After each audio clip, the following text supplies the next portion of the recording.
Se você gosta de histórias que tocam o coração, já aproveita e se inscreve aqui no canal. Todo dia, às 6 da tarde, horário de Brasília, tem um conto novo esperando por você. Deixa seu joinha se essa jornada te emocionar. Isso ajuda a manter viva essa nossa troca tão bonita. E se essa for a sua primeira vez aqui, saiba, já tem outras histórias lindas te esperando. Agora, respira fundo, porque a história de hoje começa assim. O vento do deserto carregava o cheiro de sálvia e terra ressecada quando Margarete foi expulsa da cidade pela terceira vez. Desta vez, não houve nem mesmo a cortesia de uma carroça, apenas as costas dos homens da igreja se afastando enquanto ela caminhava, descalça, pelas pedras que cortavam seus pés como lâminas de arrependimento. 23 anos de vida e Margarete conhecia de cor o ritual da rejeição. Primeiro vinham os sussurros, depois os olhares de soslaio, até que alguém apontava o dedo e pronunciava a palavra que a seguia como uma sombra: bruxa. Não importava que suas mãos curassem febres ou que seus chás aliviassem dores de parto. O que importava eram seus olhos, um azul tão claro que parecia gelo, tão penetrante que fazia os homens baixarem o olhar e as mulheres benzerem-se em silêncio. A última cidade havia sido diferente. Margaret pensou que, finalmente, encontraria um lugar onde suas habilidades seriam bem-vindas. Durante 3 meses, trabalhou em silêncio, preparando remédios para os doentes, ajudando nos partos difíceis, nunca cobrando mais do que uma tigela de sopa ou um pedaço de pão. Mas quando a filha do prefeito morreu de febre, uma febre que Margarete não conseguiu curar, o dedo acusador se ergueu novamente. Ela trouxe a desgraça, havia dito a mãe da criança, os olhos vermelhos de choro e ódio. Olhem para ela, olhem para esses olhos do demônio. E assim Margarete se viu mais uma vez caminhando sozinha pelo deserto do Novo México, carregando apenas um saco de pano com suas poucas ervas medicinais e a certeza amarga de que não havia lugar no mundo para alguém como ela. O sol estava no meio do céu quando suas forças começaram a falhar. Os pés sangravam, a boca estava seca como pergaminho e a sede começava a criar miragens no horizonte. Foi quando ela ouviu, ou pensou tê-lo visto, uma figura montada a cavalo, parada no alto de uma colina rochosa, imóvel como uma estátua esculpida pelo próprio deserto. Ela biscou, certa de que era apenas mais uma ilusão da desidratação. Mas quando abriu os olhos, ele ainda estava lá. Alto, silencioso, com cabelos negros que tocavam os ombros e uma presença que parecia fazer o próprio ar ao redor dele vibrar com uma energia antiga. Ela continuou caminhando, ou tentou. Suas pernas falharam e ela caiu de joelhos sobre as pedras quentes, as mãos se apoiando no chão árido enquanto lágrimas que não sabia que ainda tinha começaram a cair como gotas de chuva em terra ressecada. Eles disseram que sou do diabo. Ela chorou, as palavras saindo como um lamento que o vento levou para longe. Disseram que minhas mãos carregam maldita, que meus olhos são janelas do inferno. Talvez tenham razão. Talvez seja mesmo uma aberração. Foi então que ouviu o som dos cascos do cavalo se aproximando, devagar, cadenciado, como uma batida de coração que vinha em sua direção. Margarete não ergueu a cabeça. Não havia mais força para fingir dignidade.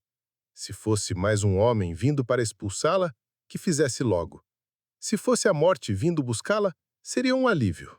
O som parou, bem na sua frente. Margarete sentiu a sombra que o cavalo e o seu cavaleiro faziam sobre ela, um refrigério momentâneo do sol escaldante. Esperou ouvir uma voz áspera, talvez uma ordem para que se levantasse e continuasse andando. Em vez disso, ouviu o suave tilintar do equipamento de montaria, o ruído de botas tocando o chão. E então, algo que jamais esperaria. O homem se ajoelhou diante dela. Margarete ergueu a cabeça lentamente, os olhos ainda turvos pelas lágrimas, e encontrou o rosto mais sereno que já vira em sua vida. Era um homem navarro, ela percebeu, com traços esculpidos pelo tempo e pelo sol. Olhos negros profundos como poços de água no deserto. Não havia neles o medo ou a repulsa que ela estava acostumada a ver. Havia, em vez disso, algo que ela mal se lembrava de como reconhecer: compaixão. Ele não disse nada. Simplesmente estendeu a mão, não para tocá-la, mas numa oferta silenciosa. Na palma aberta, havia um pequeno odre de água de couro, gotejando preciosamente no calor. Margaret olhou para a água como se fosse uma miragem prestes a desaparecer. Suas mãos tremeram quando se estenderam para aceitar a oferta. E quando seus dedos tocaram o couro morno do odre, ela sentiu que tocava a primeira bondade verdadeira em anos. Bebeu devagar, cada gole uma bênção que descia pela garganta ressecada. O homem permaneceu ajoelhado à sua frente, esperando com a paciência de alguém que conhecia o valor do tempo e não tinha pressa de desperdiçá-lo. Quando ela terminou, ele fez um gesto suave, indicando que deveria beber mais. Obrigada, Margaret murmurou, a voz ainda rouca. Foi quando ela percebeu que ele a observava com uma atenção diferente de todas as outras que conhecera. Não havia nele a curiosidade morbida daqueles que a viam como uma anomalia, nem o medo supersticioso dos que a consideravam perigosa. Havia, sim, o olhar de alguém que reconhecia a dor porque carregava a sua própria. O homem finalmente falou, e sua voz era baixa, cadenciada como o vento noturno entre os cânions. Meu nome é Ayaná, disse ele, e Margaret percebeu que mesmo o seu nome carregava música. Significa flor eterna na língua do meu povo. Margaret tentou sorrir, mas o gesto saiu torto, carregado de amargura. Meu nome é Margaret. Significa pérola. Uma ironia, não acha? Pérolas são preciosas, valorizadas. Eu sou apenas a mulher que todos querem ver pelas costas. Ayaná inclinou a cabeça ligeiramente, considerando as palavras dela. As pérolas, disse ele, se formam quando algo incomoda a ostra. Camada por camada, ela cobre a irritação com beleza.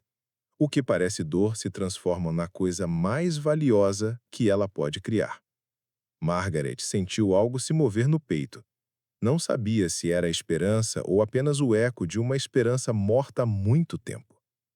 Você não tem medo de mim? Perguntou, erguendo aqueles olhos azuis que tinham sido a sua maldição. Não vê o demônio que todos veem?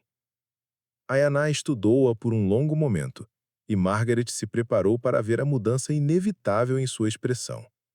O momento em que a bondade se transformaria em receio. Em vez disso, ele disse, vejo uma mulher que cura. Vejo mãos que aliviam sofrimento. Vejo olhos que carregam a cor do céu no início da manhã, quando o mundo ainda está limpo e cheio de possibilidades. As palavras caíram sobre Margaret como chuva sobre terra seca. Ela não conseguiu segurar as lágrimas que voltaram a brotar, mas desta vez não eram lágrimas de desespero. Eram lágrimas de alguém que ouviu seu nome pronunciado com respeito pela primeira vez em anos. Por que você parou? Por que não passou direto como todos fazem? Ayaná se levantou devagar e estendeu a mão para ajudá-la. Margaret hesitou por um momento. Fazia tanto tempo que não aceitava ajuda que quase esquecera como fazer isso. Mas algo na serenidade dele a tranquilizou e ela colocou sua mão na dele. A força com que ele a ergueu era suave, controlada, como se ela fosse feita de algo que pudesse quebrar com muita pressão. Quando Margaret se equilibrou sobre os pés feridos, Ayaná apontou para o horizonte, onde uma formação rochosa vermelha se erguia contra o céu azul. Meu povo tem uma história, disse ele. Conta que há muito tempo os espíritos enviaram curandeiros especiais para o mundo. Os fizeram diferentes dos outros, com olhos que viam além do visível, mãos que sentiam além do tangível. Mas os fizeram diferentes demais, e por isso foram rejeitados pelos que não compreendiam. Margaret seguiu o olhar dele para as pedras vermelhas que brilhavam como fogo ao sol. E o que aconteceu com esses curandeiros? Perguntou ela. Alguns se perderam na amargura. Outros encontraram seu verdadeiro lugar, não entre aqueles que os rejeitaram, mas entre aqueles que precisavam da sua medicina especial. Ele se virou para ela e Margaret viu algo em seus olhos que nunca esperava encontrar: reconhecimento. Como se ele soubesse exatamente o que era carregar um dom que o mundo via como maldição. Venha, disse a Yaná, caminhando em direção ao seu cavalo. Se quiser, pode vir comigo. Meu povo sabe o valor dos diferentes. E há alguém que precisa das suas mãos curandeiras. Margaret olhou para trás, para o rastro de pegadas sanguentas que deixara na areia, e depois para frente, onde Ayaná estava esperando pacientemente ao lado do seu cavalo. Pela primeira vez em anos, ela não estava sendo expulsa, estava sendo convidada. Eu não sei montar, disse ela, e na sua voz havia uma vulnerabilidade que ela raramente permitia que outros ouvissem. Então, dividiremos o cavalo, respondeu Ayaná com simplicidade, como se fosse a coisa mais natural do mundo. E quando ele a ajudou a subir na sela, Margaret sentiu que talvez, pela primeira vez, estivesse indo para casa. A aldeia Navarro apareceu no horizonte como uma miragem que se materializava lentamente em realidade. Margaret nunca vira nada igual. Hogans circulares de terra e madeira que pareciam brotar naturalmente do solo, como se a própria terra tivesse decidido se erguer em formas harmoniosas. Fumaça subia preguiçosamente de algumas construções, carregando o aroma de lenha queimada e algo que cheirava a milho tostado. Durante a viagem de 2 dias, Ayana falara pouco, mas suas poucas palavras carregavam peso como pedras preciosas. Ele lhe contara sobre sua avó, Shimá Sani, que estava doente há semanas com uma febre que nenhum dos curandeiros da tribo conseguia quebrar. Os olhos dele se tornavam mais profundos quando falava dela, e Margaret percebeu que aquela mulher era seu mundo, a última ligação com uma família que a guerra e as doenças dos homens brancos haviam dizimado. Ela me criou quando meus pais morreram na longa caminhada, disse Ayana na primeira noite, enquanto dividiam um cobertor ao lado de uma pequena fogueira. Ensinou-me que a verdadeira força não está em lutar contra o que é diferente, mas em reconhecer quando essa diferença é um presente dos espíritos. Margaret havia dormido melhor naquela noite do que em meses. Não apenas pela segurança de ter alguém montando guarda, mas pela sensação estranha e reconfortante de ser vista como um presente, não como uma maldição. Agora, enquanto se aproximavam da aldeia, Margaret sentia o familiar aperto no estômago. E se o povo de Ayana reagisse como todos os outros?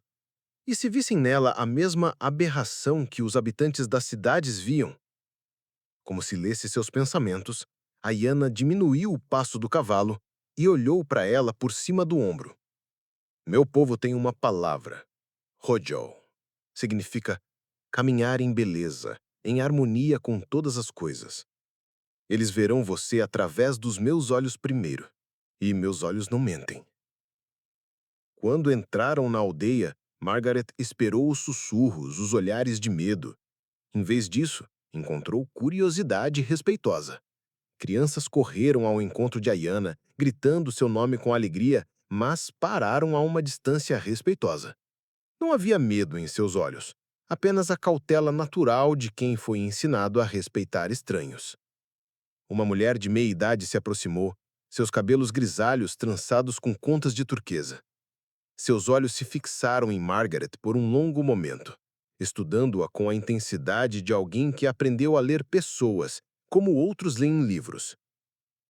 Esta é Rastin Ashkibineh, disse Ayana, desmontando e ajudando Margaret a descer. A parteira da nossa aldeia. Ela cuida das mulheres e das crianças. A mulher se aproximou mais e Margaret se preparou para o julgamento inevitável. Em vez disso, Rastin Ashkibineh estendeu a mão e tocou gentilmente o rosto de Margaret, estudando seus olhos azuis com fascínio, não com medo. Olhos como o céu do inverno, disse ela em inglês pausado. Minha avó dizia que os espíritos às vezes colocam pedaços do céu nos olhos dos escolhidos para ver longe. Margaret sentiu as lágrimas chegarem novamente, mas as conteve. Havia chorado tanto nos últimos anos que às vezes se perguntava se havia esgotado todas as lágrimas da sua vida. Onde está Shimasani? Perguntou Ayana, e a preocupação em sua voz era evidente. O rosto de Rastinha Chiquibinê se sombreou. Pior, a febre subiu novamente ontem à noite. Delira, chama pelos espíritos dos ancestrais. Começamos a nos preparar para... Ela não terminou a frase, mas Margaret entendeu. Preparar para a despedida. Posso vê-la? Perguntou Margaret, e sua própria voz a surpreendeu. Firme, decidida. Pela primeira vez em muito tempo, sentia um propósito claro. Rastinha Chiquibiné e Ayana trocaram o olhar, e algo passou entre eles, uma comunicação silenciosa que Margaret não conseguiu decifrar completamente, mas que terminou com um aceno de cabeça da mulher mais velha. Venha, mas saiba que Shimasani é especial para nós. Ela é nossa memória viva, a guardiã de nossas histórias. Se algo acontecer, nada vai acontecer que já não esteja acontecendo. E se eu puder ajudar, eu vou tentar. Se não puder, ao menos ela não morrerá sozinha. O Hogan de Shimasani era maior que os outros, decorado com símbolos que Margaret não reconhecia, mas que pareciam pulsar com significado próprio. Quando entraram, o cheiro de ervas queimadas e doença a atingiu como uma onda. No centro, sobre mantas tecidas com padrões intrincados, jazia uma mulher pequena e frágil, mas cujo rosto ainda carregava a dignidade de uma rainha. Margaret se aproximou suavemente, estudando a mulher com os olhos de curandeira que aprendera a ser. A pele estava queimando de febre. Mas havia algo mais. Algo que ela reconheceu imediatamente porque já havia visto antes. Não é apenas febre, disse ela virando-se para Ayana. Há uma infecção, provavelmente nos pulmões. Posso ouvi-la na respiração. Ayana se ajoelhou ao lado da avó e tomou sua mão pequena entre as suas grandes. Shimasani, murmurou em navarro e depois em inglês. Trouxe alguém para ajudar você. Os olhos da mulher se abriram lentamente, turvos de febre, mas que ainda carregavam uma inteligência aguda. Quando seu olhar encontrou o de Margaret, algo extraordinário aconteceu. Shimasani sorriu, não o sorriso fraco de quem está morrendo, mas o sorriso radiante de quem reconhece algo esperado há muito tempo. A menina dos olhos de céu, disse ela em inglês claro e sua voz fraca, mas firme. Eu sonhei com você. Margarete sentiu um mundo parar ao redor dela. Durante toda a sua vida, seus olhos haviam sido motivo de medo, sussurros e acusações. Nunca, nem uma única vez, haviam sido motivo de reconhecimento esperançoso. Você sonhou comigo? Margarete perguntou, ajoelhando-se do outro lado da mulher doente. Shimasani acenou fracamente, seus olhos nunca deixando o rosto de Margarete. Há 3 luas, os espíritos me mandaram um sonho. Uma mulher com céu nos olhos viria quando eu mais precisasse. Ela carregaria dor antiga, mas também cura antiga. A voz da mulher era como folhas secas no vento, mas cada palavra chegava com clareza cristalina. Eu disse ao meu neto para procurar, mas ele disse que sonhos de velha não põem comida na mesa. Ayana baixou a cabeça, claramente constrangido. Margarete tocou gentilmente seu braço.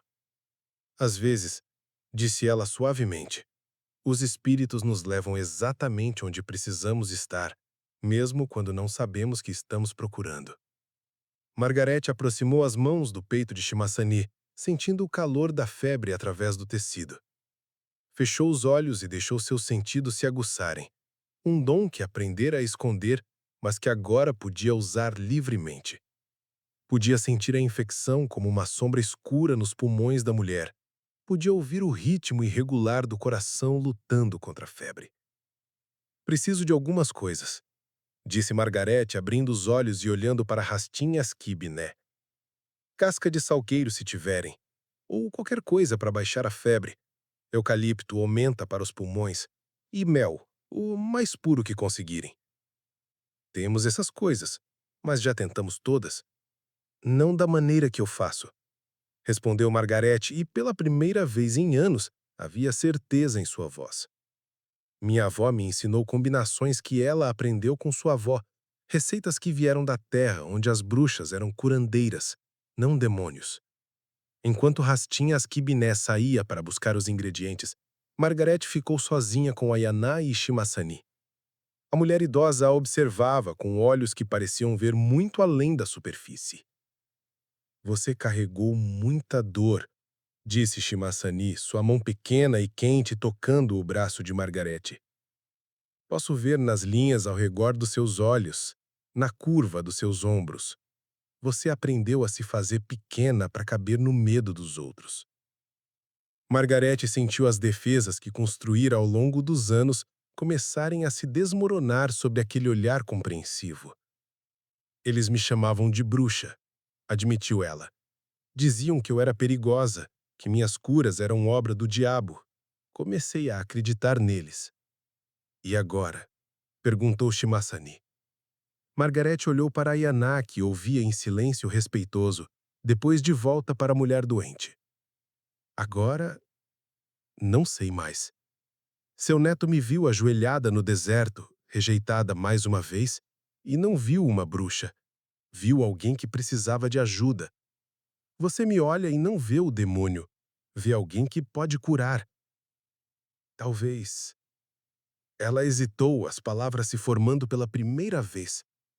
Talvez eu nunca tenha sido o que eles disseram que eu era.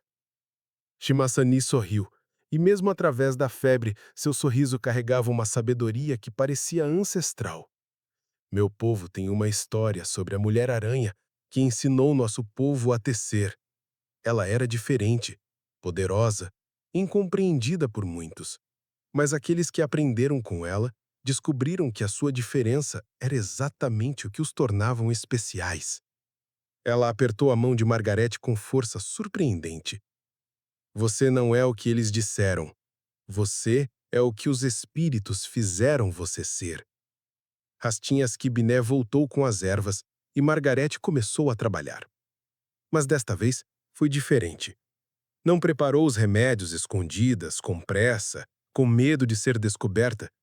Preparou-os abertamente, explicando cada passo para quem quisesse aprender, permitindo que outros a observassem sem esconder seus métodos. Minha avó sempre disse que a cura não vem apenas das ervas, explicou Margarete enquanto misturava os ingredientes com cuidado preciso. Vem da intenção de quem prepara e da fé de quem recebe. Por isso, ela sempre preparava seus remédios cantando. Dizia que isso colocava amor na medicina. Então cante, disse Ayaná suavemente. Cante para minha avó. Margarete hesitou. Fazia anos que não cantava. Sua voz foi uma das primeiras coisas que ela aprendera a esconder, porque mesmo suas canções eram consideradas suspeitas. Mas Shimasani a observava com expectativa, e Ayaná esperava com a paciência de quem sabia o valor de esperar pelas coisas certas. Então Margarete começou a cantar. Baixinho primeiro, depois com mais confiança. Era uma canção que sua avó lhe ensinara sobre cura e esperança, sobre a força que vem da terra e o amor que vem do céu. Sua voz rouca de anos de silêncio foi se fortalecendo, até preencher o rogã com uma melodia que parecia fazer o próprio ar vibrar com intenção curativa. E quando terminou o remédio e o ofereceu a Shimasani, Margarete percebeu que algo havia mudado. Não apenas na mistura que preparara, mas nela mesma. Pela primeira vez na sua vida adulta, usara seus dons abertamente, sem medo, sem vergonha. E o mundo não havia desmoronado. Ao contrário, tornara-se um lugar mais belo. Agora, disse Shimasani depois de beber o remédio, sua voz já mais forte, você está começando a se lembrar de quem realmente é.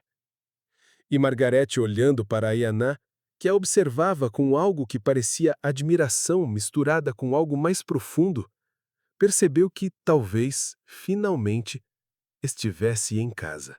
3 semanas se passaram desde que Margaret chegara à aldeia, e a transformação era visível não apenas em Shimasani, que agora caminhava pelo Hogan preparando chá e contando histórias como se a febre nunca tivesse existido, mas na própria Margaret. Seus ombros não se curvavam mais em antecipação à rejeição, e seus olhos azuis, que antes baixavam em vergonha, agora se encontravam abertamente com os de outros. A aldeia a havia adotado silenciosamente. As mulheres vinham procurá-la quando seus filhos tinham cólicas ou quando suas próprias dores antigas pediam alívio. Os homens a cumprimentavam respeitosamente quando passavam. As crianças, que no início mantinham distância curiosa, agora se aproximavam para ouvir suas histórias sobre ervas e plantas, fascinadas por alguém que podia explicar por que certas folhas aliviavam dores e outras ajudavam a dormir. Mas era na presença de Ayana que Margaret sentia a mudança mais profunda. Ele não a cortejava no sentido tradicional. Não havia flores deixadas na entrada do seu Hogan temporário ou palavras doces sussurradas ao vento. Em vez disso, havia algo mais precioso: presença constante, respeito genuíno e uma forma silenciosa de cuidar que Margaret nunca experimentara. Ele aparecia quando ela coletava ervas no deserto, oferecendo sua proteção sem que ela pedisse.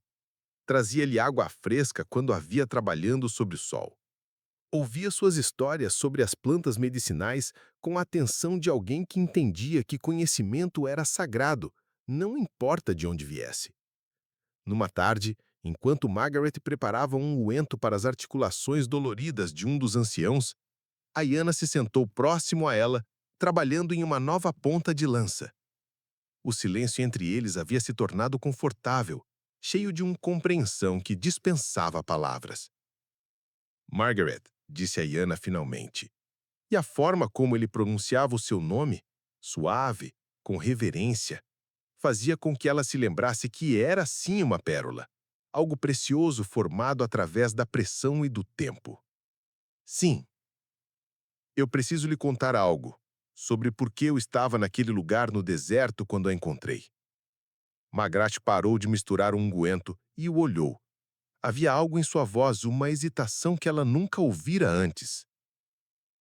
Não estava caçando, continuou Ayana. Estava fugindo.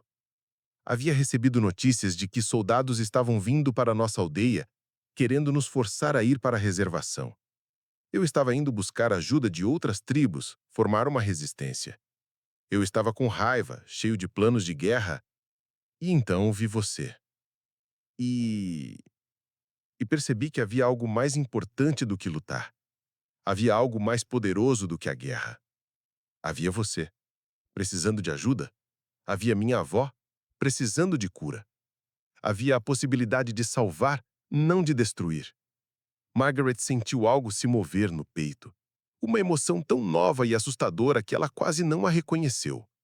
Era amor, mas não amor desesperado e possessivo que viu destruir tantas pessoas. Era algo mais profundo.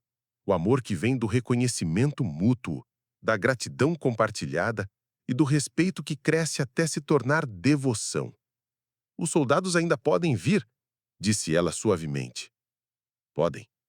E se vierem, enfrentaremos juntos, mas não com raiva. Com a força que vem de proteger o que amamos, não de destruir o que odiamos. Naquela noite, Shimasani chamou Margaret para uma conversa privada.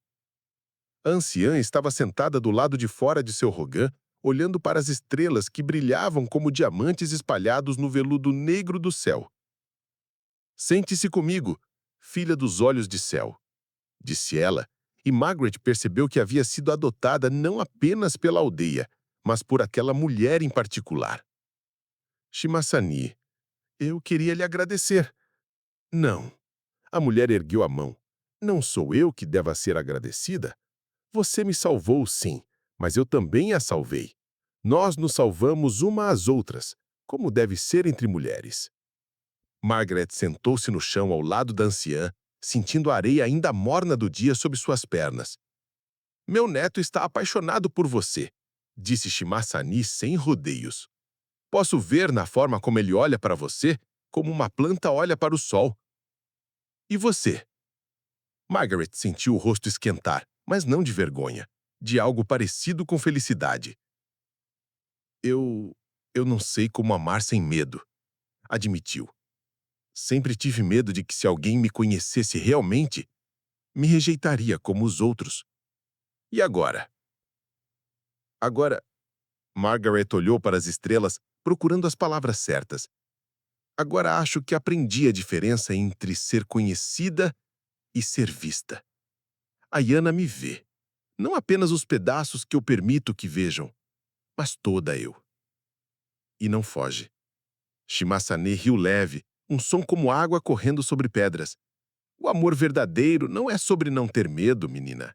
É sobre ter medo e escolher confiar mesmo assim. É sobre mostrar suas cicatrizes e descobrir que elas te fazem mais bonita, não menos. E se eu não for boa o suficiente para ele? E se o meu passado interrompeu Shimasani firmemente? Seu passado fez de você exatamente quem você precisa ser para amar meu neto da forma que ele merece ser amado. Uma mulher que conhece dor pode reconhecer quando encontra cura. Uma mulher que foi rejeitada sabe valorizar a aceitação verdadeira. Uma mulher que teve que ser forte sozinha pode escolher ser forte com alguém.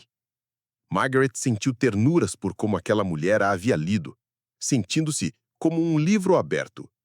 Shimasani, posso fazer uma pergunta? Sempre. Quando você sonhou comigo, como sabia que eu viria? A mulher idosa sorriu, seus olhos brilhando com sabedoria acumulada ao longo de décadas. Porque os espíritos nunca mandam sonhos sobre coisas que não vão acontecer. Eles não desperdiçam tempo com impossibilidades. Se eu sonhei com você, era porque você já estava a caminho. Só precisava encontrar o caminho até aqui. O casamento navarro era diferente de qualquer cerimônia que Margarete já vira. Não havia igreja, não havia prefeito ou juiz. Havia apenas a terra, o céu, as pessoas que importavam e uma série de rituais que pareciam conectar não apenas duas pessoas, mas duas histórias. Duas jornadas que se encontravam para se tornar uma só.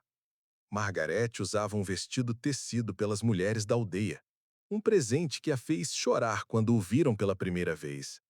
Era azul como seus olhos, bordado com símbolos que Hastin Eshke Bineili lhe explicara. Símbolos de cura, de proteção, de jornadas que terminam em casa. A Yana estava magnificente em suas roupas tradicionais, mas foram seus olhos que capturaram Margarete quando ela se aproximou dele na clareira onde a cerimônia aconteceria. Neles havia tudo o que ela sempre sonhou ver no olhar de alguém: amor, respeito, gratidão e uma promessa silenciosa de que nunca mais estaria sozinha. O ritual começou ao nascer do sol, com o casal se posicionando um de frente para o outro, enquanto o xamã da aldeia falava sobre as 4 direções, sobre o equilíbrio que deve existir entre homem e mulher, sobre as responsabilidades que assumiam não apenas um com o outro, mas com a comunidade que os acolhia. O matrimônio, disse o xamã, sua voz carregando o peso de gerações de sabedoria. Não é apenas a união de duas pessoas. É a criação de um novo tipo de medicina. A medicina que vem quando duas almas feridas se curam juntas. Quando duas forças diferentes se combinam para criar algo mais forte que qualquer uma sozinha. Margarete e Ayana beberam do mesmo pote de água, simbolizando que suas vidas agora fluíam na mesma direção. Comeram do mesmo prato de milho, representando que se sustentariam mutuamente. E quando chegou a hora das promessas, não foram palavras elaboradas ou votos decorados que trocaram. Margarete, disse Ayana, suas mãos grandes envolvendo as dela. Prometo ser seus olhos quando os seus estiverem torvos de lágrimas, suas mãos quando as suas estiverem tremendo de medo, sua força quando você precisar descansar. Prometo ver você como os espíritos a fizeram, perfeita em sua diferença, poderosa em sua compaixão. Margaret sentiu as palavras se formarem em seu coração antes de chegarem aos lábios. Ayana, prometo não mais me esconder por medo de não ser aceita. Prometo usar meus dons abertamente para curar não apenas corpos, mas também o espaço entre culturas diferentes. Prometo ser sua companheira em todas as jornadas. As fáceis que nos trazem alegria e as difíceis que nos ensinam força. Quando o sol estava alto no céu, eles eram marido e mulher. Mas mais do que isso, eram duas pessoas que haviam encontrado, uma na outra, a permissão para serem completamente quem sempre foram, sem máscaras, sem medos, sem a necessidade de se tornarem menores para caber no conforto de outros. A festa durou até tarde na noite, com música, danças e histórias. Mas o momento que Margaret guardaria para sempre aconteceu quando o sol começou a se pôr, e ela se viu sentada ao lado de Ayana, observando as crianças da aldeia brincarem. Sabe, disse ela, sua cabeça apoiada no ombro dele. Durante toda a minha vida, achei que havia algo errado comigo, que eu era defeituosa, perigosa, inadequada para viver entre pessoas normais. E agora? Margaret sorriu, observando uma das crianças correr até ela para mostrar uma flor silvestre que havia encontrado. Agora acho que talvez eu nunca tenha sido defeituosa. Talvez eu só estivesse no lugar errado entre as pessoas erradas. Talvez eu sempre tenha sido exatamente quem deveria ser. Só precisava encontrar onde pertencia. Ayana a puxou mais próximo, e Margaret se aninhou contra o peito dele, ouvindo o batimento forte e constante de seu coração. Você pertence aqui, disse ele suavemente. Sempre pertenceu. Só demorou para o mundo nos conectar. Naquela noite, em seu novo lar, um Hogan que Ayana construíra para eles nos últimos dias, decorado com plantas medicinais que Margaret cultivaria e símbolos de proteção que ele havia pintado, Margaret deitou-se ao lado do homem que escolhera e que a havia escolhido. Do lado de fora, ela podia ouvir os sons noturnos do deserto. O vento entre os arbustos de sálvia, o chamado distante de uma coruja, o murmúrio baixo de vozes ao redor de fogueiras que se apagavam lentamente. Eram os sons de uma comunidade, de um lugar onde ela tinha função, propósito, valor. Ayana, disse ela na escuridão acolhedora. Sim, minha esposa. A palavra ainda a fazia sorrir. Esposa. Não a bruxa, não a rejeitada, não a diferente. Esposa, curandeira, membro da comunidade, mulher amada. Quando você me encontrou no deserto, o que viu? Realmente? Ele ficou em silêncio por um momento, considerando a pergunta com a seriedade que ela merecia. Vi uma mulher que havia caminhado através do fogo e ainda tinha luz nos olhos. Vi alguém que havia sido quebrada tantas vezes que aprendera como se curar. Vi a pessoa mais forte que já conheci, mesmo ela não sabendo isso ainda. Margaret se virou para encará-lo na escuridão, e mesmo sem poder ver claramente seus traços, conhecia cada linha de seu rosto de memória. Eles disseram que eu era do diabo, murmurou ela, ecoando as palavras que havia gritado no deserto naquele primeiro dia. E eles estavam errados, respondeu Ayana beijando-lhe a testa com ternura infinita. Você não é do diabo. Você é dos espíritos. Você é minha. E você é exatamente onde sempre deveria ter estado. Em casa. E Margaret, pela primeira vez em seus 23 anos de vida, dormiu sem medo do amanhecer. Porque sabia que quando o sol nascesse, ainda estaria onde pertencia, nos braços de um homem que a via não como aberração, mas como milagre. Numa comunidade que a valorizava não apenas por suas diferenças, mas por causa delas. O deserto ainda se estendia ao redor da aldeia, vasto e às vezes impiedoso. Mas Margaret não era mais uma mulher perdida, caminhando sozinha por sua imensidão. Era uma mulher que havia encontrado o seu oásis, a sua tribo, o seu amor. Era uma mulher que finalmente sabia, com certeza absoluta, quem era e onde pertencia. E isso, descobriu ela, fazia toda a diferença do mundo.